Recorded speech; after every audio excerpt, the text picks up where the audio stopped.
Guys, ito nga pala yung pinaka basic lang na paglinis ng outdoor unit ng aircon.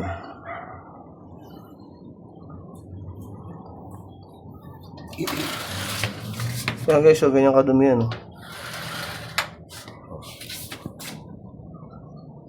Yan bali, itong board na to, tatakpan na lang ng plastic yan.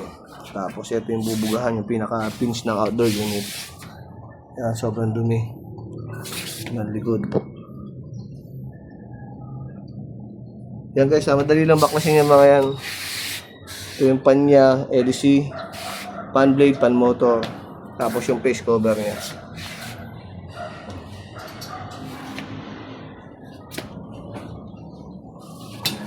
Baka ganyan na rin karumi yung mga outdoor unit ng aircon nyo. PM na kayo sa amin para schedule natin linis.